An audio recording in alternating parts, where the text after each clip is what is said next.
Good morning students, how are you? Fine. चलिए हम लोग नेशनल इनकम कर रहे हैं चैप्टर नेशनल इनकम पर। आज हमारा 6th लेक्चर है। यहाँ पर आज से जो टॉपिक स्टार्ट होने जा रहा है नेशनल इनकम का, that is much important portion of national income, because from today we start numerical part of the national income. That's why this topic is so much important topic in national income. Today we discuss methods of national income. आज हम क्या discuss करेंगे? National income के methods. National income को calculate करने के 3 method हैं हमारे पास।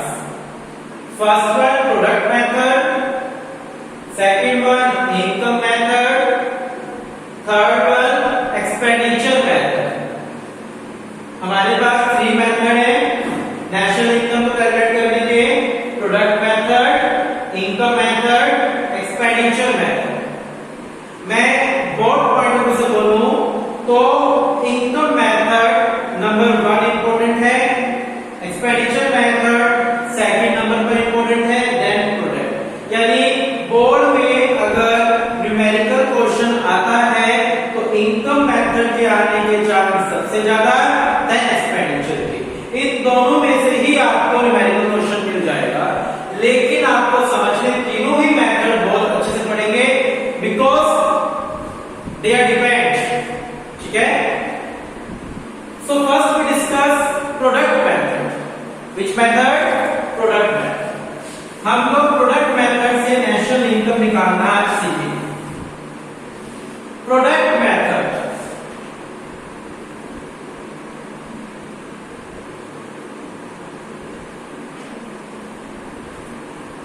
इस मेथड का फॉर्मूला होता है sale plus change in stock minus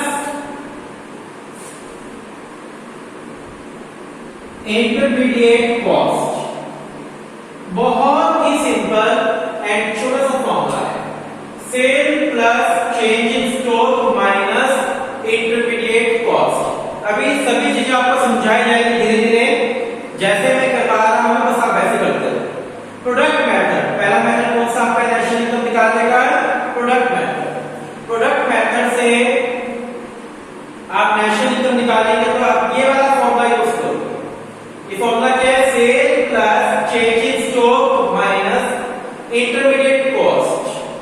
change in stock निकालने का फॉर्मूला होता है, चेंज इन स्टॉक निकालने का एक फॉर्मूला होता है closing stock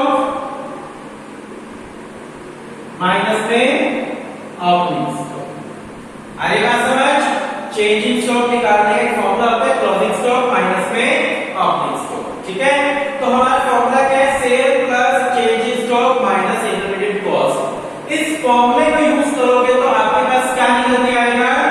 GDP at MP. इस फॉर्मूले का जब हम यूज करते हैं तो हमारे पास जो वैल्यू निकल के आती है वो वैल्यू क्या कहलाती है? GDP at MP. यानी प्रोडक्ट मेथड से जब हम लोग ये वाला फॉर्मूला यूज करेंगे तो हमारे पास क्या आएगा? जीडीपी एट एमपी आएगा। क्या आएगा बेटा? GDP at MP. जब हम लोग प्रोडक्ट मेथड से ये वाला फॉर्मूला यूज करेंगे तो हमारे पास क्या आएगा?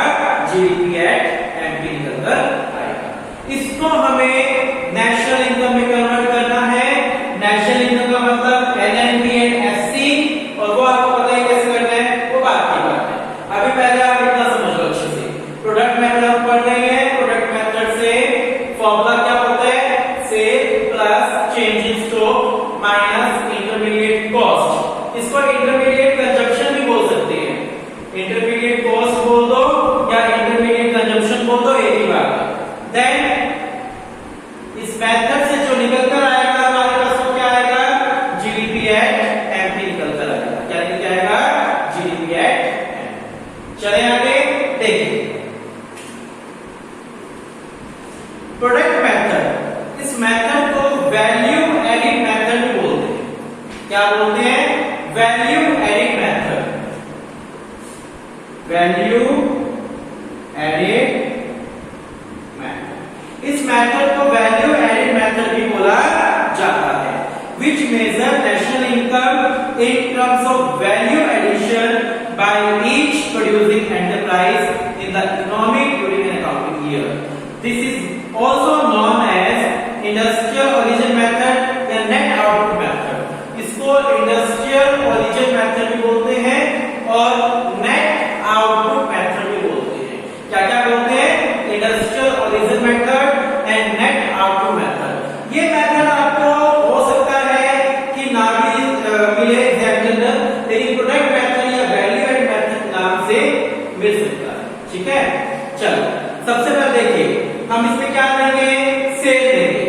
इस सेल की जगह आपको आउटपुट वर्ड भी मिल सकता है, सेल इक्वल टू आउटपुट, एक ही बात, सेल इक्वल टू आउटपुट एक ही बात। ठीक है, आपको आउटपुट मिल जाए या सेल मिल जाए तो एक ही बात है। ठीक है, इट रेफर्स, ये आउटपुट होता क्या है, it refers to market value of goods produced by firm during an accounting year.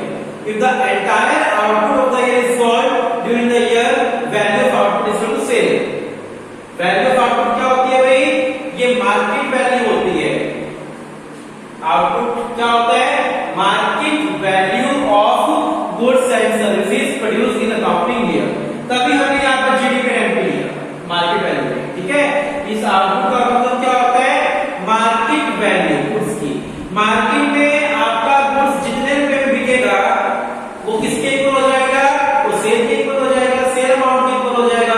ऐसा ही होगा ना, आपका आउटपुट जितने का बिका वो किसके इक्वल हो जाएगा, सेल अमाउंट के इक्वल। ठीक है, change in stock, change in stock कैसे निकालते हैं, closing stock minus opening stock. इसको अनसोल्ड स्टॉक भी बोलते हैं। चेंज इन स्टॉक को अनसोल्ड स्टॉक। देखो आपके पास 1 जनवरी को था 10 और क्लोजिंग स्टॉक कितना है, 31 दिसंबर को कितना है, 20। यानी 20 में से 10 गया तो 10 यूनिट आपका क्या है, अनसोल्ड है। ठीक है, तो आप इसको चेंज इन स्टॉक को अनसोल्ड स्टॉक भी बोल सकते हैं। क्या बोल सकते हैं, unsold stock, change in stock. ठीक है, इंटरमीडिएट कंजम्पशन क्या होता है, it refers to value of all inputs non factor inputs. यहां पर कौन से input, non factor input. It refers to value of non factor inputs of land labour, all inputs other than land labour capital and entrepreneur. यानी land labour capital को छोड़कर बाकी जो inputs की वैल्यू होती है उसे बोलते हैं इंटरमीडिएट कॉस्ट। क्या बोलेंगे, इंटरमीडिएट कॉस्ट।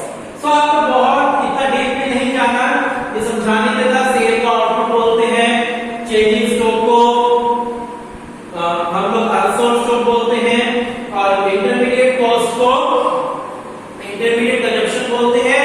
और ये क्या होते हैं, ये वो इनपुट होते हैं जो लैंड लेबर कैपिटल और एंटरप्रेन्योर को छोड़कर उसके अलावा जो होते हैं। ठीक है, चलिए आपको फॉर्मूला याद हो गया, sale plus change in stock minus intermediate consumption. इस मेथड से जो निकल के आएगा वो क्या निकल के आएगा, जीडीपी एट एमपी। इतना आप अच्छे से दिमाग में बसा लो, जीडीपी एट एमपी। ये फटाफट दिमाग में फिट कर लो ये चीज, क्योंकि मैं अब आपको न्यूमेरिकल लाने जा रहा हूं, वो इसी के बेस पर रहेगा।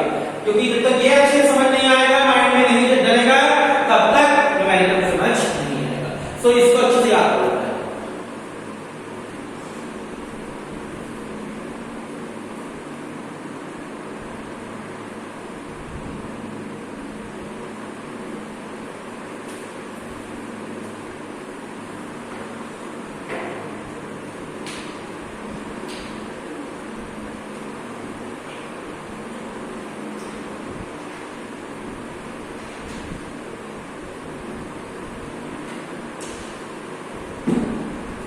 चलिए बेटा, हम लोग इस तरह न्यूमेरिकल करते हैं, फिर ये थोड़ा और अच्छे समझ आ जाएगा।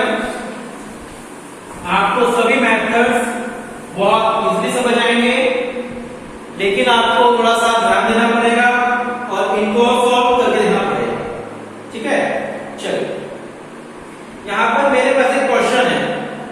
क्वेश्चन क्या है,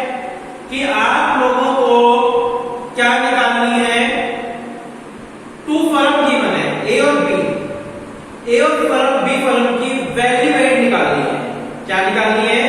ए और बी फर्म की वैल्यू एडिड। वैल्यू एडिड का मतलब प्रोडक्ट मेथड से आपको निकालना है, ठीक है? वैल्यू एडिड निकालनी है, साफ साफ बोल रहे हैं, ठीक है? देखिए पहले यहाँ पर मुझे क्या गिवन है मैं लिख लेता हूं ताकि दिक्कत ना हो।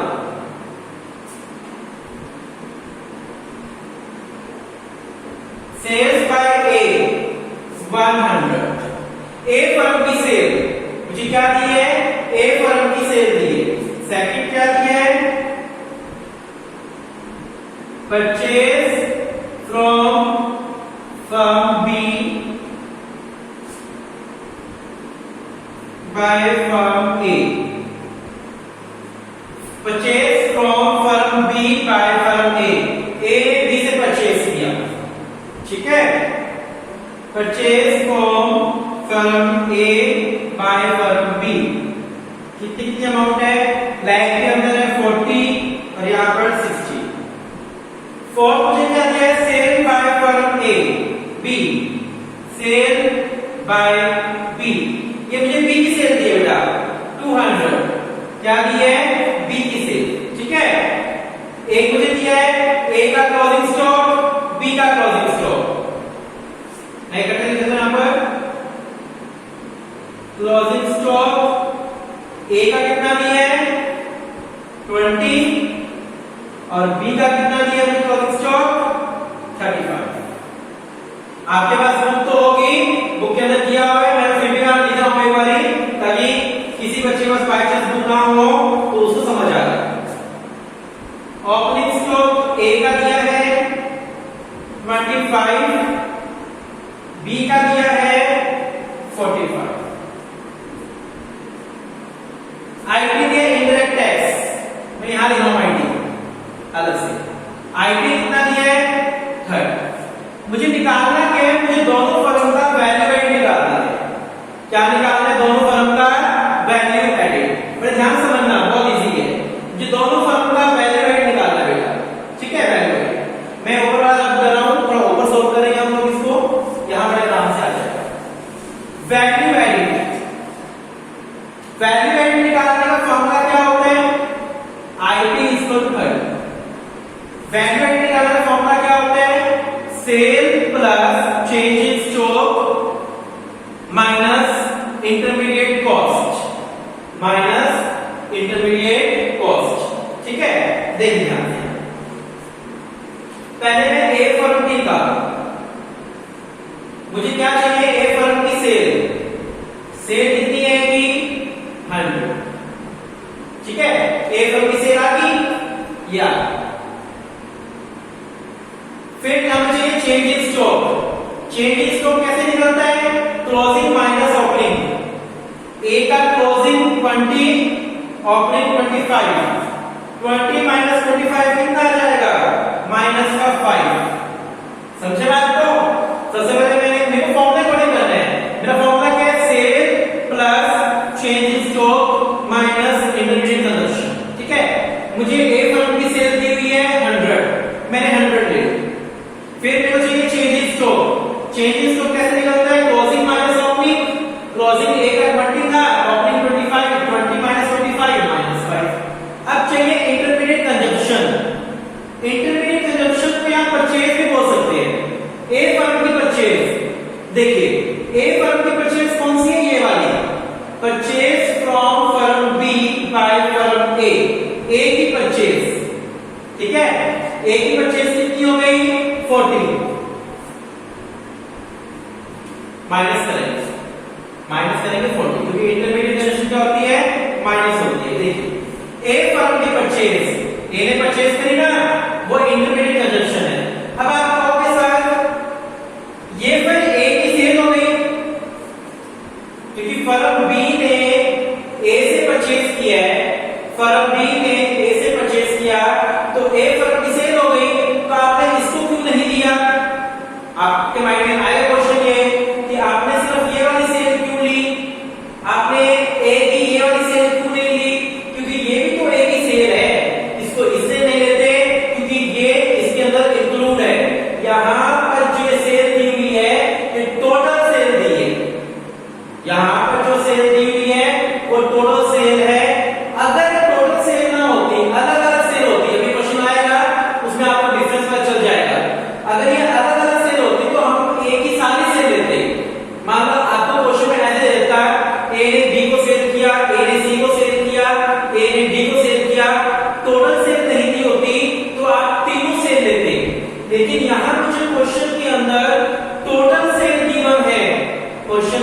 गिवन है, टोटल सेल गिवन है, इसलिए मैंने ये वाली सेल नहीं ली जो ए बी को कर रहा है, सो हम नहीं लेंगे इसको, क्योंकि हमें टोटल सेल गिवन है, ये ए की जो 60 सेल है ये ऑलरेडी इसमें इंक्लूड है। ठीक है, चलो 100 में से 45 माइनस 55 आंसर आ गया, 55 आंसर, सो इजी, बहुत इजी है। ठीक है बेटा, आई बात समझ। इसी तरीके से हम बी का निकाल देंगे वैल्यू एडिड, इसी तरीके से किसकी वैल्यू एडिड निकाल दोगे, बी की सेल कितनी है 200, बी का चेंजिंग स्टॉक निकालो, बी का क्लोजिंग 35 ओपनिंग 45, 35 माइनस 45 माइनस का 10, बी की परचेज कौन सी है, ये वाली जो बी ने परचेज करी है। ठीक है, ये वाली जो है ना, ये तो बी की सेल है, बी ने ए को बेचा, इसको नहीं लेंगे क्योंकि ये सेल्स के अंदर इंक्लूड है, सेम वही कंसेप्ट। बी की परचेज कितनी है 60 माइनस 60, 200 में 70 गया, कितना आ गया 130 आ गया आपका वैल्यू एडिड, ये आंसर है ना 130 लाख। ठीक है, बहुत इजी है, सिर्फ आपको कंसेप्ट याद रखना क्या करना है। मैंने सेल ली बी की, मैंने क्लोजिंग स्टॉक माइनस ओपनिंग करके चेंजिंग स्टॉक निकाला, और मैंने परचेज ली बी की जो बी ने परचेज करी है। ठीक है, ये वाली बी की सेल नहीं लेंगे क्योंकि ये ऑलरेडी इंक्लूड है इस सेल के अंदर। निकल गया, देखिए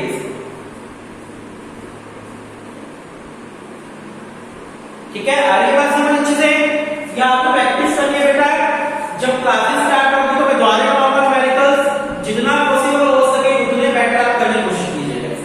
ठीक है, चलो यहां मेरी ए की वैल्यू एडिड निकल गई और बी की वैल्यू एडिड, मैं दोनों को इसको क्या बोल सकता हूं, ए की जीडीपी एंड एमपी कितनी थी 55, बी की जीडीपी एंड एमपी कितनी थी 1, दोनों की निकल गई ना, ए की जीडीपी एंड एमपी निकल गई 55, बी की जीडीपी एंड एमपी कितनी निकल गई 130। ठीक है, आगे बात समझ आप लोगों को। अच्छा, अब मुझे क्या निकालने हैं बोल रही है, आप इन दोनों की जीडीपी ऐसे निकालो, क्या निकालो, जीडीपी एट एफसी, इन दोनों प्लस करो 185। ठीक है, करिए प्लस, जी का जी सेम रखना है, डी का डी सेम रखना है, पी का पी सेम रखना है। एमपी से एफसी में जाने के लिए क्या करते हैं हम लोग, याद करो, एमपी से एफसी में जाने के लिए indirect tax minus subsidy plus, तो मुझे क्वेश्चन में सिर्फ इनडायरेक्ट टैक्स दिया है -30, सब्सिडी नहीं दी तो सब्सिडी को छोड़ देंगे, ये आपका आंसर आ गया। बहुत इजी है बेटा, जीडीपी और एमपी को चेंज करना था, जीडीपी और एफसी में, सिर्फ एमपी को एफसी में चेंज करना है तो मैं माइनस कर दूंगा इनडायरेक्ट टैक्स, 30 मैंने माइनस कर दिया 155, ये आपका क्या आ गया आंसर आ गया। ठीक है, क्लियर है। आज मैंने आपको एक मेथड करवाया, कल हम और भी मेथड प्रैक्टिस करेंगे इसके।